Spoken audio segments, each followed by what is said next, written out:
Welcome back to the Leukopak Lady. Let's get to the good stuff, the benefits of cryopreservation.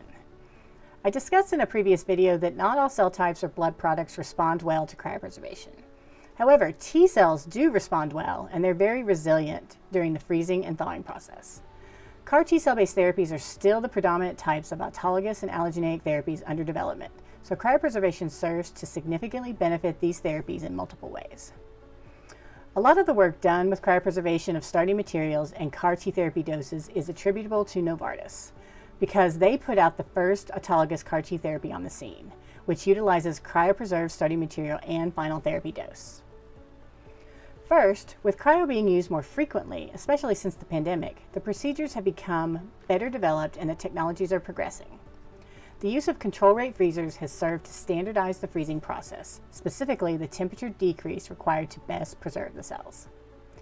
The programs for those freezers or freeze curves are also evolving to better suit the target cell in the bag, rather than the heterogeneous mix of cells, most of which are discarded during the cell selection step of manufacturing. Cryoprotectants used in freezing media formulations are also becoming more sophisticated and precise. There are even emerging technologies out there that use a bioprotectant that does not require freezing temperatures to preserve the cells. I may talk about this more in a future video. Another benefit to cryo is that it stops the clock on cell death. This is significant both for starting materials and final manufactured doses. Not only is this good for logistics, which we've covered, it's also very good for the cells.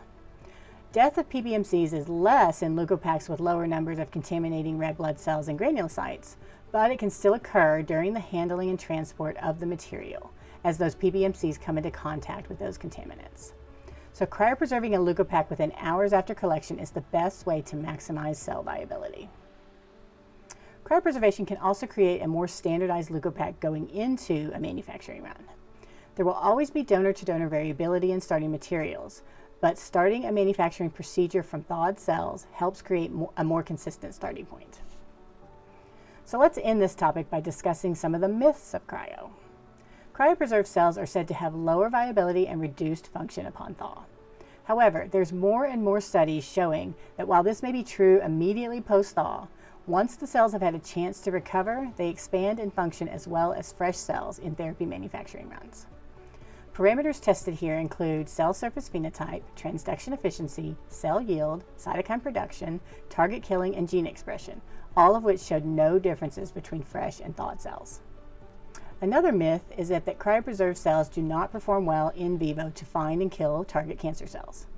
Novartis actually studied this extensively, and they and others demonstrated that the therapeutic outcomes did not differ between using fresh or frozen starting material, nor with fresh or frozen final therapy dose. It is worth noting, though, that this is different for cryopreserved material used in stem cell transplants.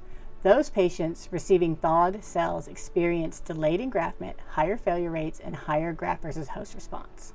These differences are likely a direct result of the fact that CD34 positive stem cells do not cryopreserve well, but T cells do. And for this same reason, I would expect a cryopreserved NK cell-based therapy to also perform poorly in patients. So come back next week when I start discussing regulatory issues related to the collections of cellular starting materials.